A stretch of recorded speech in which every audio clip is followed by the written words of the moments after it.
नमस्कार, मी राजेंद्र हुंजे. बेधडकमध्ये तुमचं सगळ्यांचं स्वागत. आज आपण चर्चा करणार आहोत राहुल गांधी यांच्या विदर्भाच्या दौऱ्याबद्दल. आज रात्रीच राहुल गांधी आता नागपुरात दाखल होतील आणि त्याच्यानंतर अमरावतीचा दौरा जो धामणगाव तालुक्यातल्या गुंजी शहापूर या गावापासून सुरू होईल. पदयात्रा ती सुरू करतायत. विदर्भातून ही पदयात्रा पंजाबमध्ये जाऊन शेतकऱ्यांशी ते बाजार समितीमध्ये जाऊन भेटले. शेतकऱ्यांना मिळणाऱ्या बाजारभावाबद्दल ते बोलले. ज्या प्रकारे शेतकऱ्यांच्या संदर्भातला आवाज आता प्रत्येक वेळी गेल्या 2-3 भाषणांमध्ये राहुल गांधींनी लोकसभेच्या भाषणांमध्ये देखील उल्लेख त्याचा केला आणि आवाज उठवण्याचा प्रयत्न केला. या सगळ्यांमधून काही प्रश्न उपस्थित होत आहेत. त्याच्याच विषयी आपण आज चर्चा करणार आहोत की मोदी सरकार शेतकरी विरोधी आहे या राहुल गांधींच्या आरोपात तथ्य आहे का? शेतकऱ्यांच्या मुद्द्याला हात घालून राहुल गांधी काँग्रेस कार्यकर्त्यांना एक प्रकारे बळ देऊ पाहतायत का? ज्या प्रकारे ते सक्रिय झालेले आहेत गेल्या काही दिवसांच्या सुट्टीनंतर. आणि सगळ्यात महत्त्वाचं की विदर्भातल्या राहुल गांधींच्या दौऱ्यामुळे महाराष्ट्र काँग्रेसला ऊर्जा मिळेल का? या 3 प्रश्नांना घेऊन आपण बेधडकमध्ये आता चर्चा करणार आहोत. आपल्यासोबत स्टुडिओमध्ये स्वाभिमानी शेतकरी संघटनेचे प्रदेशाध्यक्ष सदाभाऊ खोत आहेत. सदाभाऊ, स्वागत तुमचं. आपल्यासोबत पुण्याच्या स्टुडिओमध्ये भाजपचे प्रवक्ते माधव भंडारी आणि ज्येष्ठ पत्रकार भाऊ तोरसेकर आहेत. आणि आपल्यासोबत अमरावतीहून तिवसाच्या आमदार आणि काँग्रेसच्या युवा नेत्या यशोमती ठाकूर देखील आहेत. त्यांच्यावरच पूर्ण जबाबदारी राहुल गांधींच्या या दौऱ्याची तयारी करण्यासंदर्भातली देण्यात आलेली आहे. सुरुवात यशोमती ठाकूर तुमच्यापासूनच करायची आहे. राहुल गांधी पदयात्रेची सुरुवात विदर्भापासून करतात, याची नेमकं कारण काय?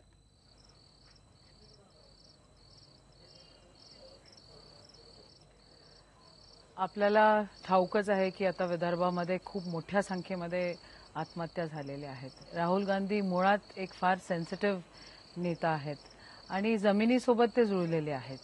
आज ह्या ठिकाणी ते शेतकऱ्यांच्या जिथं आत्महत्या झाल्या आहेत तिथं सगळ्यांना भेटतायत आणि सगळ्यांचं मनोबल वाढवतायत. मनोबल खचलेलं आहे म्हणूनच आत्महत्या होत आहेत. शेतकऱ्यांकडे कोणी बघत नाही आहेत म्हणून आत्महत्या वाढलेल्या आहेत आणि सरकार देखील अजिबात वळून या ठिकाणी बघत नाही आहेत. हे सर्वात दुःखाची गोष्ट आहे. आम्हाला काही मिळालेलं नाही आहे. आमचे पिकं गेले, गारपीट झाली, सगळं दुबार पेरणीसाठी आमच्यापाशी पैसे नव्हते. आमच्याजवळ एकही रुपया आम्हाला त्या ठिकाणी आमच्या बँकेत पडलेला नाही. मग आत्महत्या हा एकमेव मन खचलं असल्यामुळे आत्महत्या आमच्या या ठिकाणी या भागामध्ये खूप वाढलेल्या आहेत. मागच्या पंचवार्षिकमध्ये होत्या त्याच्यापेक्षा जास्त आत्महत्या आता या 11 महिन्याच्या दरम्यान आपल्याला दिसतील. आकडेवारी आपल्या सर्वांसमोर आहे आणि शेतकऱ्याची मनस्थिती फार बिकट आहे. त्यांचं मनोबल सगळ्यांचं वाढवण्यासाठी आता राहुलजी या ठिकाणी येत आहेत आणि येऊन नक्कीच या ठिकाणी आम्हाला मार्गदर्शन पण करतायत आणि आम्ही पण त्या हिशोबाने चालतोय की शेतकऱ्यांचं मनोबल आम्ही वाढवलं पाहिजे. एकजुटीने या ठिकाणी आम्ही सगळेजण येऊन त्या ठिकाणी मोठ्या प्रमाणामध्ये राहुलजी जवळपास 12 ते 16 किलोमीटर या ठिकाणी चालतील, सगळ्यांना भेटतील, अभ्यास करतायत. अभ्यास करून शेतकऱ्यांचे जे प्रश्न आहेत ते मोठ्या प्रमाणामध्ये सभागृहामध्ये मांडतायत आणि शेतकऱ्यांसाठी काहीतरी. आज आता तुम्ही बघाल ना, राहुलजी त्या ठिकाणी येऊन गेले, पंजाबमध्ये येऊन गेले, तिथे मंडीमध्ये भेटले, सगळ्या शेतकऱ्यांना भेटले. आज त्यांचं सभागृहामध्ये 0 आवरमध्ये स्पीच झालं आणि मग पंजाबमध्ये मोठं पॅकेज डिक्लेअर होत आहे. म्हणजे त्याच्या आधी तुम्हाला सेन्सिटिव्हिटी येत नाहीत का? पंतप्रधान आतापर्यंत येऊनच बघितलं नाहीये त्यांनी.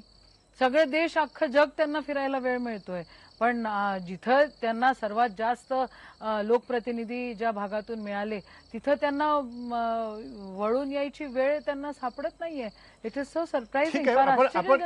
तुम्ही जे मुद्दे मांडलेत माझा भंडारी, यशोमती ठाकूर म्हणतात की पंजाबमध्ये राहुल गांधी गेले म्हणून सरकारने परत पॅकेज जाहीर केलं. संवेदना सरकारच्या तेव्हा जागा झाल्या जेव्हा राहुल गांधी भेटायला गेले. तुम्ही कसं बघता राहुल गांधींच्या दौऱ्याकडे? राहुल गांधींच्या पंजाब दौऱ्याचं कुठलं वर्णन श्रीमती ठाकूरने बघितलं मला कल्पना नाही, पण माझ्याकडे जी छायाचित्र आणि जी काही दृश्य मला बघायला मिळालेत आता सुद्धा माझ्याकडे आहेत, त्याच्यामध्ये राहुल गांधी तिथे गेल्यानंतर त्यांना शेतकरी भेटले नाहीत. उलट ते आपल्या कार्यकर्त्यांवर, आमदारांवर डाफरत होते की शेतकऱ्यांना घेऊन या, तुम्ही गर्दी करू नका. आणि राहुल गांधींच्या सोबत जमलेले जे कोणी काँग्रेसचे त्या ठिकाणचे कार्यकर्ते म्हणणारी मंडळी होती ती धान्याच्या ढिगाऱ्यांवर नाचत होती. म्हणजे शेतकऱ्याबद्दल, धान्याबद्दल, शेती उत्पन्नाबद्दल काँग्रेसच्या कार्यकर्त्यांना किती आत्मीयता आहे ह्याचं अत्यंत ओंगळ दर्शन घडवणारी ती दृश्य आज दिवसभर आपल्याला बघायला मिळाली. त्याच्याकडे दुर्लक्ष करून श्रीमती ठाकूर राहुल गांधींच्या एकंदर हे अभ्यास चुकीचं करण्याच्या आहे. प्रवृत्तीबद्दल असं बोलतायत. बोलणं पण त्याच्याबद्दल चुकीचं माझ्याकडे आहे. आता ती छायाचित्र आहेत, मी तुम्हाला आताही दाखवू शकतो. माझ्याकडे आता माझ्या हातात छायाचित्र आहे. त्यामुळे तुम्ही त्याला फार चुकीचं बोलताय तुम्हाला ते तुम्ही आवडणार लोकं. नाही हे मला मान्य असं- आहे. असं नाहीये. तुम्हाला ते आवडणार नाही हे मला पंतप्रधान मान्य आहे, पण ही झोपलेत वस्तुस्थिती आहे. पंतप्रधान पंतप्रधान झोपण्याचा मुद्दा जो आहे ते आपले पंतप्रधान काय करत सगळीकडे होते. बाहेरच्या ज्या राज्यात वेळेला श्रीमती ठाकूर आपण काय? बोलत असताना मी आपल्याला अडवलं नाही, आपल्या पंतप्रधान बोलण्यामध्ये मी हस्तक्षेप केला नाही. आपल्याला ऐकून घेण्याची काँग्रेसला कधी बरोबर. दुसऱ्याला ऐकून घेण्याची सवय नाहीये. बरं बरं बोला. आता थोडं बदला. माधवराव बोला, आणि तुमचं दुसरं पूर्ण करा. आपल्याला राजेंद्र मी सांगतो, ज्या विदर्भाबद्दल बरं, आज ऐकतोय, राहुल गांधी एवढ्या बोला. कळवळा आणतायत हं. त्या विदर्भामध्ये 7 वर्षापूर्वी कलावतीच्या घरी गेले होते. त्या 7 वर्षामध्ये महाराष्ट्रात देशात काँग्रेसची सत्ता होती. राहुल हे सर्व सत्ताधीश होते. मनमोहन सिंग हे कळसूत्री पंतप्रधान होते, कारण त्यांनी काढलेले वटहुकूम सुद्धा हे पत्रकार परिषदेत फाडून कचऱ्याची टोपलीत टाकत होते. एवढे राहुल गांधी सर्व सत्ताधीश होते. कलावतीच्या घरचा दौरा केल्यानंतर कलावतीचं घर ज्या तालुक्यात आहे, ज्या गावात आहे, ज्या जिल्ह्यात आहे, त्या जिल्ह्यात काय फरक पडला आणि मी त्याच्या पलीकडे जाऊन सांगतो, राहुल गांधी 4 वर्षापूर्वी मानखटावला आले होते पृथ्वीराज चव्हाणांच्या भागामध्ये दुष्काळी भागाचा अभ्यास करण्यासाठी, दुष्काळी भाग जाणून घेण्यासाठी. त्यावेळेला राहुल गांधींना त्यांच्या त्या नागरिकांनी सांगितलं की तुमचे वडील सुद्धा आमच्याकडे दुष्काळ समजून घेण्यासाठी आले होते. पंतप्रधान नेहरू सुद्धा तिथे आले होते, पण पंतप्रधान नेहरू पासून पणजोबा आजोबा सगळे येऊन गेले, पण 65 वर्षामध्ये मानखटाव तालुक्याचा दुष्काळ काय ह्या काँग्रेस जनांनी दूर केला नाही. आजही मानखटाव तालुक्याची परिस्थिती तीच आहे. मग राहुल गांधी 4 वर्षापूर्वी येऊन गेले, 10 वर्षापूर्वी राजीव गांधी येऊन गेले. काँग्रेसने केलं काय या सगळ्यांसाठी? आणि ज्या विदर्भातल्या शेतकऱ्यांच्या प्रश्नाबद्दल आज यशोमती ठाकूर बोलतायत, तुमच्याच काळामध्ये सगळ्यात जास्त आत्महत्या झाल्या. या सगळ्या काळामध्ये आत्महत्या झाल्या. तुमच्या पंतप्रधानांना कधी बघायला वेळ नाही मिळाला. तुमचे कृषी मंत्री तिकडे फिरकले नाहीत. पॅकेजेसची घोषणा केली, ते पॅकेजेस कोणाकोणाच्या घरात गेली त्याचा एकदा हिशोब द्या. यशोमती ठाकूर उत्तर काँग्रेसच्या द्यायचं. पदाधिकाऱ्यांच्या घरात माधवराव पॅकेज माधवराव गेली, आपण पण उत्तर घेऊ. शेतकऱ्यांना मिळालं यशोमती ठाकूर उत्तर द्यायचं. नाही नाही नाही, हे तर चुकीचं आहे. बघा, मी कोणत्या नेत्याला शिवेगाळ केलेली नाहीये. या ठिकाणी अक्षरशः शिवेगाळ होतीये, हे चुकीचं आहे. आम्ही काँग्रेसवाले सर्वात सज्जन आणि सर्वात सहनशील आहोत हे सगळं जगाला माहिती आहे. आजही आम्ही तुम्हा लोकांची हे सगळं सहनच करतोय. पण वास्तविकता आहे त्या ठिकाणी ज्या वेळेला मागच्या वेळेला आत्महत्या झाल्या, पंतप्रधान स्वतः येऊन गेले होते. स्वतः त्यांनी त्या ठिकाणी मोठ्या प्रमाणात पॅकेजेस डिक्लेअर केले होते. त्या ठिकाणी विहिरी आम्हाला दिलेल्या होत्या. खूप मोठ्या प्रमाणामध्ये सिंचनाचा त्या ठिकाणी व्यवस्था त्या ठिकाणी करण्यात आलेली होती. पण दुःख याचं आहे की तातडीचा मदत शेतकऱ्यांना जी पाहिजे असते ती आता मिळत नाही आहे. मी काय भाजपच्या नेत्यांना उगाच शिव्या देत नाहीये आणि शिव्या देणं ही आमची संस्कृती नाहीये किंवा कोणाला खराब बोलणं ही आमची संस्कृती नाहीये. पण तुम्ही पंतप्रधान आहात, तुम्ही या ठिकाणी आलं पाहिजे, तुम्ही बघितलं पाहिजे. तुम्ही चाय पे चर्चा आता ज्या वेळेला लोकसभा विधानसभा ज्या वेळेला झाल्या त्यावेळेला तुमचे किती दौरे झाले हो. आता तुम्हाला वेळच नाहीये बघायला. हा, म्हणजे याच्याबद्दल तर तुम्ही बोलला, स्पष्टीकरण दिलं पाहिजे. बरं ठीक आहे, नसा स्पष्टीकरण देऊन. पण आत्महत्या ज्या वाढतायत हे अतिशय संवेदनशील गोष्ट आहे आणि आपण सगळ्यांनी मिळून त्याच्याकडे वेगळ्या दृष्टीने बघितलं पाहिजे. आता माझ्या मतदारसंघामधल्या पेक्षा अमरावती जिल्ह्याबद्दल आपण बोलूया. सगळ्यात जास्त आत्महत्या कुठे झाल्या तर मोर्शीमध्ये झाल्या. आता माझ्याकडे आकडेवारी आहेत, जवळपास मोर्शीमध्ये 300 लोकांनी आत्महत्या केल्या या मागच्या काळामध्ये. आणि मोर्शी हा भाग सर्वात सदन भाग आहे. त्या ठिकाणी सर्वात जास्त श्रीमंत माणसं आहेत, मिडल क्लास मंडळी त्या ठिकाणी जास्त आहेत. मग आत्महत्या त्या ठिकाणी जास्त का होत आहेत? सर्वात कमी आत्महत्या कुठे झालेल्या आहेत? त्या मेळघाटात झालेल्या आहेत. मेळघाटात गरीब माणसं आहेत, गरिबी आहे, तेवढी सदनता नाही आहे, पण आत्महत्या त्या ठिकाणी जास्त झालेल्या आहेत. मग याचं कारण काय आहे हे आपण शोधलं पाहिजे. मनोबल जिथं खचतं त्या ठिकाणी तिथे मंडळी आत्महत्या करतात आणि वयोगट काय आहे आत्महत्या करणाऱ्यांचं हे पण आपण बघितलं पाहिजे. माधवराव काय म्हणाल? त्याच्याकडे उत्तर द्या थोडक्यात. मला सदाभाऊ खोतांकडे जायचं. आपण बघून आपल्याला जे जे काय करता येईल ते आपण केलं पाहिजे. नाही, श्रीमती ठाकूर जे काय म्हणतायत त्याच्यामध्ये त्या पुढच्या चर्चेत सुद्धा हॅलो? भाग घ्यायला मी नक्कीच तयार आहे. फक्त मी जे काही आक्षेप घेतले त्याच्यात शिवीगाळ त्यांना काय वाटते मला काही माहित नाही. वस्तुस्थितीवर आधारित प्रश्न विचारले की ती शिवीगाळ जर वाटत असेल तर त्याला माझा इलाज नाही. नाही नाही पण कसं आहे, पंतप्रधान राजकारण नेहरूंपासून राहुल उगाचच- गांधींपर्यंत उगाचच कोणत्याही गोष्टीचं 50 राजकारण करण्यामध्ये वारंवार अर्थ जाऊन नाहीये. दुष्काळ काळाचा अभ्यास करून घेण्यासाठी हे गेले, पण सदाभाऊ, मानखटाव सारख्या आपण मला भागाचा पण दुष्काळ गेला ओळखता. नाही हे तेवढंच खरं आहे. त्यांनी सिंचनाचा मुद्दा उपस्थित केला. शेतकऱ्यांच्या आत्महत्या ज्या विशेषतः विदर्भात हो, जास्त नाही झाल्या गेला. त्याच्यामध्ये सगळ्यात मोठा मुद्दा हा आहे की सिंचनासाठी दिलेला पैसा गेला कुठे. सिंचनासाठी पैसा दिला ते खरं आहे, पण पैसा कुठे आहे आणि त्यातून सिंचनाचा एक थेंब तरी शेतकऱ्याला मिळाला का. ऐका शेतकऱ्यांना जर पाणी उगाचच मिळालं आता असतं, शेतकऱ्यांचं सिंचनाचे नाही, मुद्दे नाही. सुटले असते उगाचच तरी आत्महत्या त्याच्यामध्ये झाल्या राजकारण- नसत्या. मी- पण तुमच्याच सरकारने दिलेला पैसा सिंचनासाठी न जाता कुठे गेला हे माधवराव सगळ्या माधवराव, मी देशाला येतो परत माहिती या आहे. मुद्द्याकडे. सदाभाऊ खोत आपल्या सोबत आहेत. सदाभाऊ, जो मुद्दा येतोय सिंचनाचा मुद्दा असेल किंबहुना डॉक्टर मनमोहन सिंग पंतप्रधान असताना विदर्भातल्या आत्महत्याग्रस्त शेतकऱ्यांना भेटून गेलेले असतील, त्यावेळेला 3,750 कोटीचं पॅकेज पंतप्रधानांनी जाहीर केलं होतं. कुठे गेला सगळा पैसा? आजही शेतकऱ्यांचे सातबारे कोरे नाही आहेत. ह्याच्यात सगळ्यात महत्त्वाचा प्रश्न असा आहे की शेतकऱ्यांचा प्रश्न सोडवायचा आहे का हे मुळामध्ये आपल्याला तपासावं लागेल. कारण कोणावर तरी आरोप प्रत्यारोप करून शेतकऱ्याचा प्रश्न सुटणार नाही. कारण आपण जर बघितलं तर मागच्या आघाडीच्या सरकारच्या काळामध्ये शेतकऱ्यांच्या आत्महत्या मोठ्या प्रमाणामध्ये झालेल्या होत्या. आंध्र प्रदेश त्याच्यावर आघाडीवर होता. त्याच्यानंतर विदर्भाचा नंबर लागला. विदर्भामध्ये मोठ्या प्रमाणामध्ये आत्महत्याला सुरुवात झाली. मग या आत्महत्याला अनेक कारणं आहेत. सिंचन हे एक कारण आहे आणि तिथं जो काही पांढरं सोनं म्हणून कापसाला ओळखलं जात होतं, त्या पांढऱ्या सोन्यावर प्रक्रिया करणारे उद्योग आम्ही उभा केले का, हाही महत्त्वाचा प्रश्न आहे.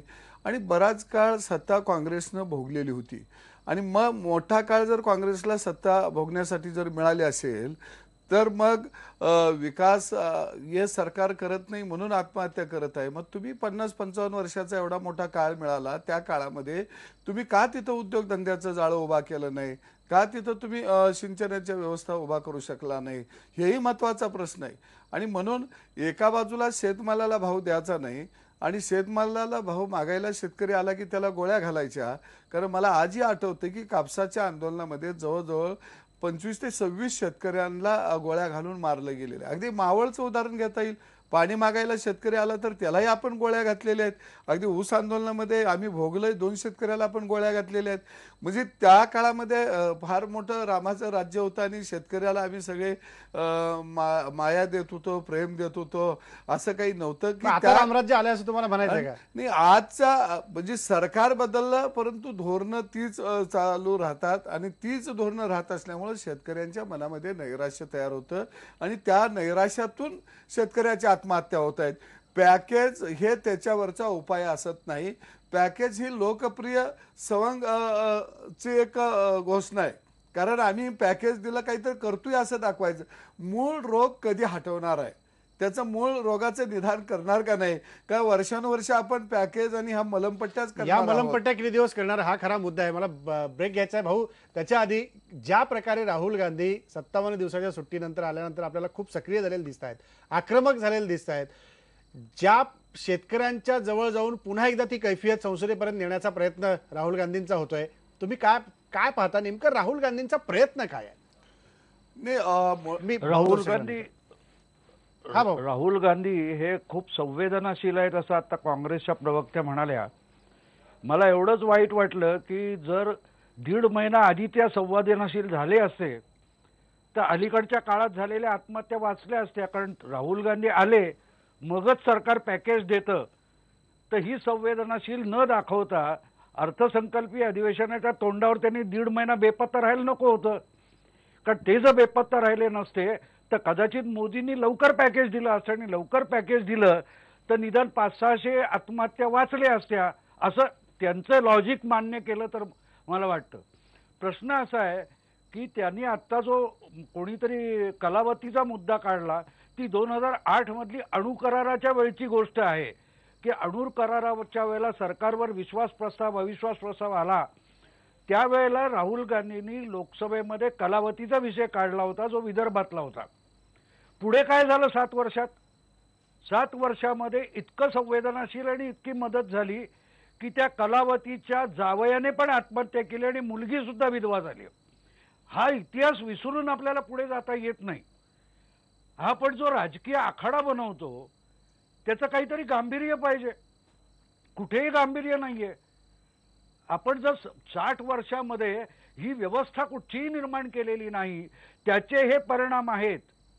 तेव्हा आज 10 महिन्यात काय झालं किंवा अलीकडच्या 60 वर्षात काय झालं, हा आखाडा रंगवला जातो, हा चुकीचा आहे. आणि ज्या पद्धतीत राहुल गांधी बोललेत, 2 दिवस मी बघतोय, मला गंमत वाटली. ते म्हणाले मेक इन इंडिया 60 वर्षामध्ये शेतकऱ्यांनी केलं ते मेक इन इंडिया आहे. मग ते मेक इन इंडिया होतं तर त्याला योग्य भाव का दिला गेला नाही? त्या मेक इन इंडियासाठी व्यवस्था का उभ्या केल्या गेल्या नाहीत? की राहुल गांधी जन्माला येईपर्यंत काँग्रेसला मेक इन इंडिया माहीत नव्हतं? त्यांच्या आईला, वडिलांना, आजोबा, आजी, पणजोबा यांना कोणाला माहीत नव्हतं? हे फक्त लोकांना म्हणजे पॅकेज मारायचं किंवा आज जे सरकार आहे त्याच्यावर टीका करता येईल, केलीही पाहिजे. पण म्हणून 60 वर्ष सगळं काही चांगलं चाललं होतं असं म्हणायचं का? इतकं उथळपणे चर्चा करू नका हो. लोक मरतायत. 43,000 आत्महत्या झालेल्या आहेत. 43,000. आणि प्रामुख्याने ह्या 43,000 आत्महत्या कालपर्यंत जिथे काँग्रेसची राज्य सरकार होती तिथे झाल्यात. याची तरी जाणीव ठेवा हो. राहुल गांधींची पूजा करा, आम्ही हार घालायला येऊ, आमची त्याबद्दल अजिबात अडचण नाहीये.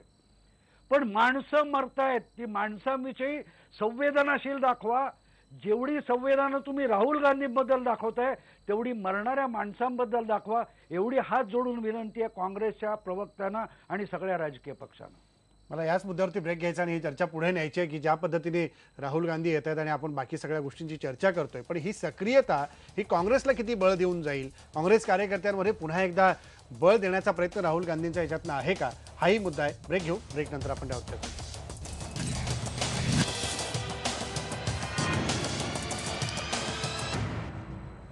ब्रेकनंतर पुन्हा एकदा स्वागत. काही प्रतिक्रिया फेसबुकवरती प्रेक्षकांच्या आलेल्या आहेत, त्या काही वाचून दाखवतो. मोजक्याच प्रातिनिधिक प्रतिक्रिया आहेत. राजेंद्र भोसले म्हणतायत की जेव्हा सत्ता होती तेव्हा फिरकले नाहीत, आता कसली ऊर्जा मिळणार शेतकऱ्यांना या सगळ्या भेटीमधून? दुसरीकडं धोंडप्पा नंदे म्हणतायत की लोकशाहीत सक्षम विरोधी पक्षच हवाय, त्याला राहुल गांधी पर्याय असू शकतात. सचिन आहेरकर आहेत, ते म्हणतात की काँग्रेसचा इतिहास हा दौऱ्यांचा इतिहास आहे, पण शेतकऱ्यांना त्याचा आत्तापर्यंत दौऱ्यातनं काही फायदा झाला नाही. आणि अनिल आहेरे म्हणतात की आता लोकांना कळून चुकलं की भाजप सुद्धा गरिबांचा पक्ष काही राहिलेला नाही, जो मुद्दा राहुल गांधी नेहमी उपस्थित करतायत. हाच खरा मुद्दा आहे यशोमती ठाकूर, की शेतकऱ्यांच्या मुद्द्याला हात घालून कुठतरी राहुल गांधी काँग्रेसच्या कार्यकर्त्यांना बळ देऊ पाहतायत का? ज्या प्रकारे शेतकऱ्यांचे प्रश्न हे आघाडी सरकारच्या काळामध्ये होते आणि आता तर हे सरकार येऊन 1 वर्ष पुढच्या महिन्यात त्याला पूर्ण होईल, ते प्रश्न काही पूर्ण सुटलेले नाहीयेत, ते अजूनही पुढे चालू आहेत.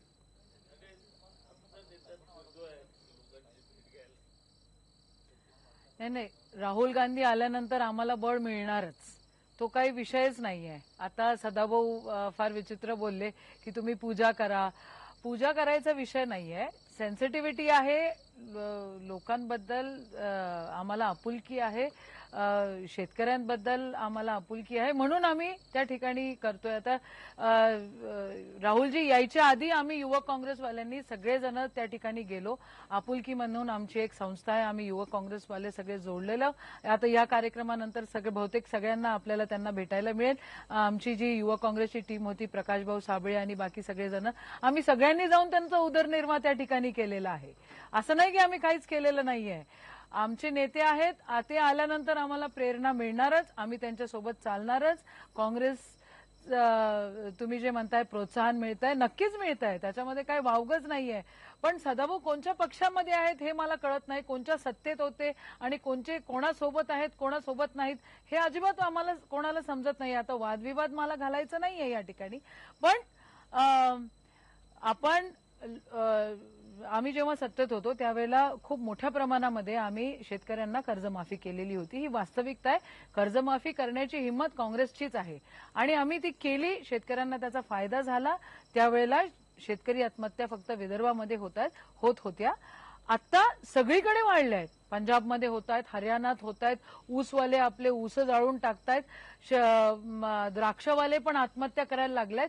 ही चिंताजनक गोष्ट आहे. तुम्ही एका ठिकाणी वोडाफोनवाल्यांना तुम्ही त्या ठिकाणी टॅक्स बेनिफिट्स देतायत, त्यांचे वेव्ह करतायत, मग शेतकऱ्यांचे सातबारे कोरे करायला काय हरकत नाही सरकारला. पण आणि आता यशोमतीताई industrial मनमोहन development सिंग बद्दल येऊन बोललात गेल्यानंतर तुम्ही. जे ज्यावेळेला आम्ही या 3,750 ठिकाणी कोटीचं पॅकेज उद्योगांना दिलं, यशोमतीताई ऐका, मनमोहन सिंग येऊन गेले त्यावेळेला 3,750 कोटीचं पॅकेज बँकांच्या कर्ज फेडण्याकरता दिलं गेलं, शेतकऱ्यांनी घेतलेलं. त्यावेळेस पासून आतापर्यंत सातबारे का कोरे झाले नाहीत? आपण सगळ्यांनीच अपेक्षा करतोय, सगळेच पक्ष मिळून, पण त्या वेळच्या सत्ताधाऱ्यांनी देखील ही बाब का क्लिअर केली नाही? नाही, सातबारे त्यावेळेला अजिबात कोरे झाले नाही अशातला काही भाग नाहीये. त्या ठिकाणी लोन वेव्हर आलेलं होतं, लोन वेव्स दिलेले होते आणि शेतकऱ्यांना त्याचा फायदा नक्कीच मिळाला होता. आता गंमत सांगते तुम्हाला, ज्या ठिकाणी माझ्याच मतदारसंघामध्ये एक महिला शेतकरीची आत्महत्या झाली, त्या ठिकाणी त्यांना जे आम्ही 1 लाख रुपये देतो ते बँकेमध्ये दिल्यानंतर बँकांनी ते बिचारीचं कर्ज त्या ठिकाणून कट केलं. मग या ठिकाणी बाकीची जी व्यवस्था आहे ती देखील व्यवस्थित व्हायला पाहिजे, ती देखील त्या ठिकाणी सुदृढ व्हायला पाहिजे. उगाच ब्लेम गेम करण्यात काय अर्थ नाही आहे. मनमोहन सिंग आले, त्यांनी बघितलं, त्यांनी आम्हाला दिलं. आमच्या या भागामध्ये इतक्या विहिरी झालेल्या आहेत, स्मॉल होल्डिंग्स आणि स्मॉल होल्डिंग्स आणि मिडल होल्डिंग्स जे आहेत, 1.5 एकर, 2.5 एकर, 3 एकर, 5 एकर, त्या प्रत्येकाच्या घरामध्ये आपण जर बघितलं, त्या शेतामध्ये तुम्ही जर गेलात तर तिथे तुम्हाला इरिगेशन फॅसिलिटी नक्की मिळते. इरिगेशन फॅसिलिटी तिथे पाहायला मिळते. सदाभाऊ, तुम्ही त्या ठिकाणी अमरावतीच्या सगळ्या जिल्ह्यामध्ये आंदोलन केलंय वेगवेगळ्या मुद्द्यांवरती, यशोमती ते आता सांगतायत. वास्तवता काय शेतकऱ्यांची? मी पहिल्यांदा एक ताई ज्या म्हटल्या की सदाभाऊ म्हटले पूजा करा, असं हे मी म्हटलेलं नव्हतं. लोकशाही देशामध्ये प्रत्येकाला आंदोलन करण्याचा अधिकार आहे आणि आता राहुल गांधी विरोधामध्ये आहेत आणि विरोधी पक्षाच्या नेत्याला हे सत्तेच्या वाटेवरून चालावं लागत असतं. पण त्याचं वर्णन एवढंच करावं लागेल की ही मगरीच्या डोळ्यातले आसू आहेत. ज्यावेळी तुमच्याकडे सत्ता होती, अगदी ताई, अमरावती जिल्ह्यामध्ये मी आणि राजू शेट्टीनं आंदोलन केलेलं होतं. माझ्यावर आजही गुन्हा आहे, अजून तो गुन्हा माझा निघालेला नाही, तो तुमच्या मतदारसंघातलाच आहे, जवळचा, की अपर वर्धा नावाचं धरण त्या ठिकाणी आहे. ते धरण शेतकऱ्यांच्यासाठी बांधलं गेलं, तर त्यातलं 7 TMC पाणी हे इंडिया बुल कंपनीला विकलं गेलं. मग शेतकऱ्याचं पाणी इंडिया बुल्स या कंपनीला दिलं. ही कंपनी कुणाची आहे बरं? ही कंपनी काय शेतकऱ्यांची आहे का? आणि तिथं आम्ही आंदोलन केलं म्हणून माझ्यावर गुन्हा आहे, पोलीस स्टेशनला नोंद आहे तो गुन्हा, चांदूर रेल्वेला. तिथं चांदूर रेल्वेला माझी सभा झालेली होती आणि मुळामध्ये तुम्ही शेतकऱ्यांच्या मध्ये जागृती करताय, याच्याबद्दल तुमचं मी स्वागत करतो. परंतु 1947 सालापासून आज अखेर काँग्रेसच्या कालखंडामध्ये जवळजवळ 6 कोटी एकर, 10 लाख एकर जमिनी शेतकऱ्याच्या काढून घेतलेल्या आहेत. शेतची कल्पना आणली कुणी या देशामध्ये? काँग्रेसनं आणली. पहिली शेतची कल्पना ही चीनमध्ये आली. चीनमध्ये 5 शेत झाले आणि आपल्या देशामध्ये काँग्रेसनं 500 शेत केले. मग एवढे शेत तुम्ही एवढ्या जमिनी कशासाठी काढून घेतल्या? त्याच्यातून किती शेतकऱ्यांचं भलं झालं? म्हणजे ह्याचा सुद्धा आपल्याला कुठेतरी विचार करावा लागेल. कारण सत्ता गेल्यानंतर सगळ्यांना शहाणपणा येतो. माझी एवढीच विनंती आहे की तो शहाणपणा सत्ता असल्यानंतर जर आला असता तर आज शेतकऱ्यांच्या आत्महत्या झाल्या नसत्या. कारण सत्ता गेली की प्रत्येकाला शेतकरी आठवतो, पण तो सत्ता असल्यानंतर आठवत नाही. हे शेतकऱ्याचं आजचं वास्तव आहे की नाही? सत्ता असताना आठवत नाही, आजचं वास्तव आहे की नाही सदाभाऊ? नाही, आज तीच अवस्था आहे की आज प्रत्येकाला घाई झालेली आहे. ठाकूरताईंना मला एक आकडेवारी सांगायची. बोला माधवराव. हा, आता यांनी यशोमती ठाकूर यांनी शेतकऱ्यांच्या कर्जमाफीचा उल्लेख केला. 2008 मध्ये शेतकऱ्यांची कर्जमाफी झाली. 2008 साली 16,196 शेतकऱ्यांनी आत्महत्या केल्या. कर्जमाफीचा फायदा झाला, त्याच्यामुळे शेतकऱ्याचं भलं झालं, त्याच्यामध्ये शेतकऱ्यांचे प्रश्न सुटले. त्यानंतर खरं तर आत्महत्या कमी व्हायला हव्या होत्या. पण 2009 मध्ये 17,368 शेतकऱ्यांनी आत्महत्या केल्या. म्हणजे तुमच्या कर्जमाफीनंतर, तुम्ही दिलेल्या पॅकेजनंतर, तुम्ही शेतकऱ्यांचं भलं केल्यानंतर हे भलं इतकं झालं की 1000 शेतकऱ्यांनी जास्त आत्महत्या कराव्या लागल्या. शेतकऱ्यांच्या आत्महत्या तुमच्या पॅकेजनी थांबल्या नाहीत. तुमचं पॅकेज शेतकऱ्यापर्यंत पोहोचलं नाही. जर शेतकऱ्यांची कर्जमाफी झाली होती, तुम्ही त्यांना पॅकेज दिलं होतं, तर त्यांना कर्ज घ्यायची वेळ का आली आणि ती कर्ज थकीत का राहिली? या सगळ्या प्रश्नांची चर्चा खरं म्हणजे राजेंद्र असं आहे की आपण खूप उथळ पद्धतीने या सगळ्या विषयाची चर्चा करतो. शेतकऱ्यांच्या आत्महत्यांच्या प्रश्नाची चर्चा वेगळ्या पद्धतीने केली पाहिजे. त्यातले व्यापक मुद्दे आहेत ते विचारात घेतले पाहिजेत. अशा तऱ्हेचा एखादा पर्यटनाचा दौरा करून आणि मग त्या पर्यटनाच्या दौऱ्यावरती 7 वर्षापूर्वी कलावतीचं नाव घेतलं तर उद्या जाऊन कुठल्या तरी लोकसभेमध्ये जाऊन परत कुठल्या तरी एखाद्या शेतकऱ्याचं नाव घेऊन हे परत बोलतील. पुन्हा 7 वर्ष तिथे काय नाही आणि तोपर्यंत ज्याचं नाव हे लोकसभेत घेतील त्याच्या घरातले 4 जण आत्महत्या करतील.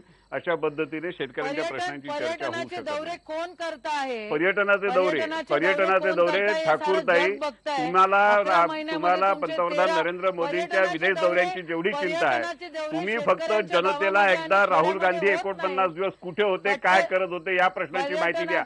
तुम्हाला पारदर्शकतेची मागणी तुम्ही करताय. राहुल गांधी 49 दिवस कुठे होते, का गेले होते, कुणाबरोबर गेले होते आणि काय करत होते याची उत्तरं का देत नाही तुम्ही?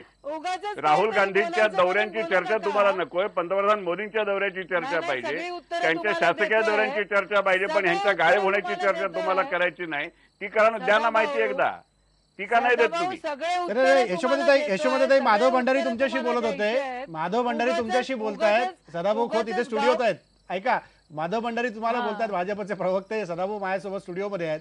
मुद्दा हाच आहे की ज्या प्रकारे राहुल गांधी पंजाबमध्ये जाऊन बोलले, शेतकऱ्यांशी बोलले, शेतमालाच्या भावाविषयी चर्चा केली, विचारतो या सगळ्या याच्यामध्ये राहुल गांधी जिथे इथं पोहोचले त्याचे फोटो तात्काळ सोशल मीडियावरती येत होते. हे स्वाभाविकपणे याही सरकारमध्ये काही मंत्री गेले, पंतप्रधान गेले, तेही येतात. पण याचा अर्थ आपण काय घ्यायचा? आपण आपलं पर्यटन करतोय की ज्या मुद्द्याचा निकाल लागावा म्हणून त्या प्रश्नासाठी झगडतोय? नाही राजेंद्र, माझा प्रश्न शिल्लक राहिला. 49 दिवस राहुल गांधी कुठे होते याचं उत्तर काँग्रेस का देत नाही? उगाचच हा यशोमतीताई बोला.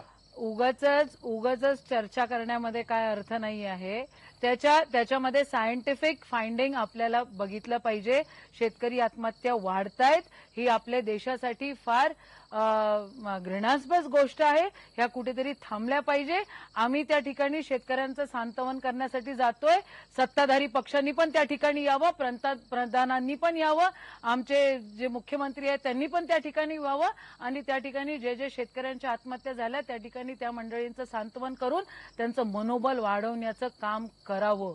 उगाच सोशल मीडियामध्ये काहीही देत आहेत. आजकाल तर सोशल मीडियामध्ये कोणाचा हात कोणासोबत असतो, कोणाचं लग्न कोणासोबत असतं. पर्यटनासाठी नाही जात. गावखेड्यामध्ये गुंजी गाव बघून घ्या तुम्ही केवढं छोटं आहे. ते आमचं शेंदूरजना बघून घ्या केवढं छोटं आहेत. ते सगळी गावं बघा. इथं पर्यटनासाठी नाही जात. इथं शेतकऱ्यांचं मनोबल वाढलं पाहिजे म्हणून आम्ही जातो आहे. आणि तुमच्यात धाडस असेल तर यशोमतीताईंचा संपर्क आपल्याशी तुटलेला, आपण पुन्हा एकदा जोडण्याचा प्रयत्न करू. मात्र जे मुद्दे येत आहेत त्या गंभीर मुद्द्यावरतीच मला पुढच्या भागात चर्चा करायची. ब्रेक घेऊ. ब्रेक नंतर इतर काही मुद्द्यांचे भेटू जे मुद्दे आता चर्चेत उपस्थित झाले.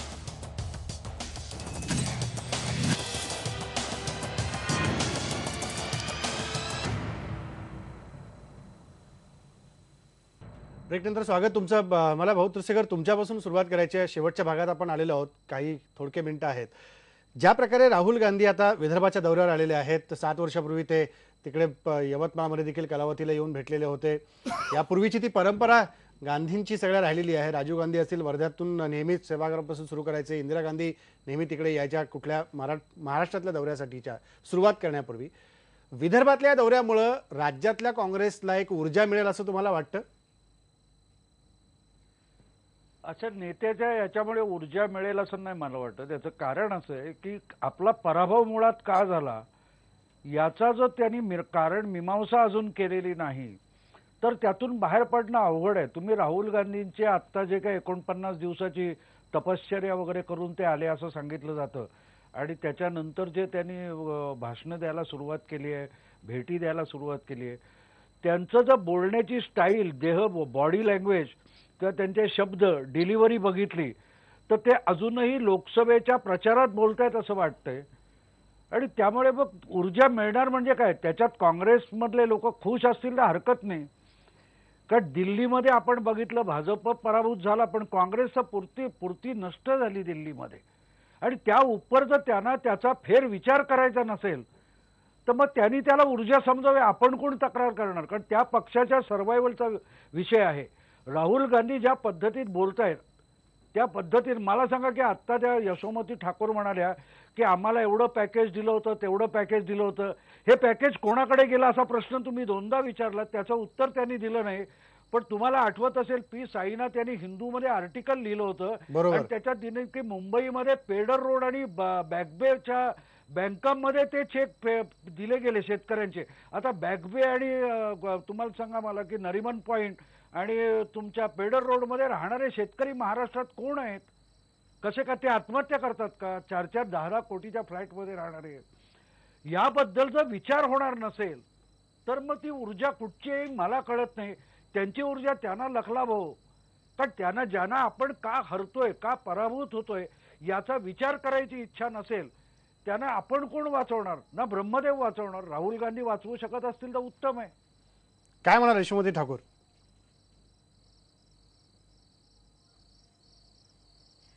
नाही, फार एवढी सिनियर माणसं आहेत आणि फार विचित्र प्रकारे बोलतायत. राहुल गांधी कुठे गेले होते, त्यांनी का नव्हते दिसले, हा त्यांचा पर्सनल विषय आहे. पर्सनल लाईफ प्रत्येकाला असते हो. तुम्ही पण कुठं कुठं जातात किंवा पंतप्रधानांना कोण कोण भेटायला येतं ह्याच्याबद्दल आम्ही कधीच वाक्य प्रचार करत नाहीत. राहुलजी आल्यानंतर काँग्रेसची सर्व मंडळींना नक्कीच ऊर्जा मिळते. आम्ही बघतोय या ठिकाणी की सगळेजण कामी लागलेले आहेत, त्या ठिकाणी सगळेजण उत्साहित आहेत, आपल्याला नवीन करायचं आहे, हे सगळे ठीक आहे. पण मेन उद्देश राहुलजींचा इथे यायचा हा शेतकऱ्यांना भेटायसाठी आहे. हो, ते चालतायत, आम्ही त्यांच्या सोबत चालणार, आम्हाला ऊर्जा मिळणार, ही वास्तविकता आहे. काय त्याच्यामध्ये काही वावगं नाहीये. आणि कोणी कोणाला काय म्हणावं, कोणी कोणाला काय नाही म्हणू, याच्यापेक्षाही जास्त मला असं म्हणायचंय की जानेवारीपासून ती आतापर्यंत सर्वात जास्त आत्महत्या पर्सेंटेज वाईज तुम्ही काढा, किती आत्महत्या झालेल्या आहे. उगाच कोणची आकडेवारी बोलायची आणि कोणचंही काय करायचं याला काय अर्थ नाही. तुम्ही म्हणताय इंडिया बुल्स वाल्यांना त्या ठिकाणी तुम्ही आलेला होतात आणि तुमच्यावर गुन्हे दाखल झाले, पण आज युटिलायझेशन किती आहे, शेतकरी किती उपयोग करतो आहे आणि त्याच्याही सोबत एम्प्लॉयमेंट जनरेशन जरुरी आहे. माझ्याच मतदारसंघामध्ये तो प्रकल्प आहे आणि आज त्या प्रकल्पाला जर विरोध केला असता तर टेक्स्टाईल झोन एवढं मोठं या ठिकाणी झालं नसतं, युवकांना रोजगार त्या ठिकाणी मिळाला नसता. इरिगेशनचे जे काही ठीक आहे यशोमती, तो वेगळा मुद्दा आपला चर्चेत, तो मुद्दा आज त्याच्यात अधिक नको जायला. आपण तो वेगळा मुद्दा एक दिवस त्याच्यावर वेगळी चर्चा करूया. माधवराव, अगदी थोडक्यात शेवटी काय म्हणाल, शेतकऱ्यांच्या या अवस्थेतला त्यातून बाहेर काढण्यासाठी म्हणून पुढचे मार्ग काय योजले पाहिजेत? नेत्यांच्या भेटीगाठी हा काय त्यावरचा मार्ग असू शकत नाही. हे तर निश्चितच आहे की शेतकऱ्यांच्या समोर हे प्रश्न का येत आहेत. मी मगाशी 2-3दा तुम्हाला वेगवेगळ्या पद्धतीने सांगितलं की पॅकेजेस देऊन शेतकऱ्यांच्या आत्महत्या थांबल्या नाहीत, कर्जमाफी देऊन शेतकऱ्यांच्या आत्महत्या थांबल्या नाहीत. आणि जी आकडेवारी ठाकूरताई मी दिली ती तुमच्याच सरकारने, तुमच्याच पंतप्रधानांनी लोकसभेमध्ये दिलेली आकडेवारी मी दिली. मी माझ्या घरची आकडेवारी देत नाही, मी तुमची अधिकृत आकडेवारी देतो. त्यामुळे त्याची चर्चा परत करू. पण मुद्दा यातला असा आहे की शेतकऱ्यांच्या आत्महत्या का होतात आणि एका विशिष्ट भागात का होतात हे बघायला पाहिजे. सर्व देशभर होत नाहीयेत. आणि ज्या पिकांच्या बाबतीत होत आहेत, म्हणजे आपण विदर्भातल्या आत्महत्यांच्या बाबतीत जर बोलायला गेलो तर ज्या काळात कापसाला सर्वात जास्त विक्रमी किंमत मिळत होती त्याही काळामध्ये विदर्भात आत्महत्या झाल्या. याच्या आधी त्यामुळे या सगळ्या प्रश्नांचा अधिक बारकाईने अभ्यास केला पाहिजे. शेतकऱ्याला नेमकं रोजगाराची गरज आहे, त्याला त्याचं उदरनिर्वाह नीटपणे करता येईल याची गरज आहे. आणि ते देण्यासाठी काय काय मार्ग आपण आणू शकतो. अगदी खरं आहे की याच्यावरच माधवराव अधिकपणे पुढच्या काळात विचार होणं गरजेचं आहे. माझा वेळ संपलाय माधवराव, माझा वेळ संपलाय. सदाभाऊ, अगदी थोडक्यात शेवटी काय म्हणाल? 1 मिनिट आपल्याकडे आहे. शेतकऱ्यांच्या अवस्थेला आता जबाबदार वेगवेगळे पक्ष असू शकतात, पण याला बाहेर कसं काढायचं? नाही, मुळामध्ये आमच्या संवेदना जाग्या आहेत का नाही हा महत्त्वाचा प्रश्न आहे. कारण हा शेतकऱ्यांच्या आत्महत्याचा प्रश्न आहे, हो काय आज उभा राहिलेला नाही आहे. हा जुना आजार आहे आणि हा आजार वाढवण्यामध्ये काँग्रेस अग्रेसर होती की सुरुवातीच्या काळापासून शेती हा एक उद्योग मानला गेला असता आणि शेतीमध्ये पायाभूत सुविधा आम्ही निर्माण केल्या असत्या, बाजारपेठा निर्माण केल्या असतात, त्याला जागतिक बाजारपेठ आम्ही मिळवून दिली असती तर शेतकरी सक्षमपणानं उभा राहिला असता. पण काँग्रेसनं सुद्धा अनेक वेळा कापसावर निर्यात बंदी घातलेली आहे, साखरेवर निर्यात बंदी घातलेली आहे, कारण नसताना डाळी आयात केलेल्या आहेत, पामतेल आयात केलेले आहेत, सोयाबीनचे भाव पाडलेले आहेत. म्हणजे शेतकरी आत्महत्या करतो ह्या कुणा एका व्यक्तीमुळे करत नाही, तर जी आपण धोरणं राबवली त्या धोरणाचं हे सगळे पाप आहे. धोरणाचे बळी आहेत. हा, हे सगळे धोरणाचे बळी आहेत. हे सगळे धोरणाचे बळी आहेत. माझा वेळ संपलेला आहे. उद्या पुन्हा वेगळ्या मुद्द्यावरती या अशाच काही चर्चा आपण करूया. पण ज्या प्रकारे शेतकऱ्यांच्या या सगळ्या तक्रारी, शेतकऱ्यांच्या या समस्या, त्यांचे प्रश्न घेऊन जेव्हा आपण संसदेमध्ये मांडतो अशा वेळेला त्यांच्या त्या संवेदना आपल्याला किती कळल्या हा खरा मुद्दा आहे. शेतकऱ्यांच्या घरातल्या व्यक्तीचं झालेलं नुकसान आपल्या भेटीतून किंवा आपल्या 2 शब्दातून भरून निघालं का हा खरा मुद्दा आहे. त्यामुळे शेतकऱ्यांचे केवळ अश्रू पुसण्यापेक्षा त्यांच्या शेतीत काय पिकतंय आणि ते किती रुपयाला विकलं जातंय याचा विचार करण्याची आज गरज आलेली आहे. तेव्हाच हा शेतकरी या संकटातून बाहेर येऊ शकतो. इथंच थांबू. पहा फक्त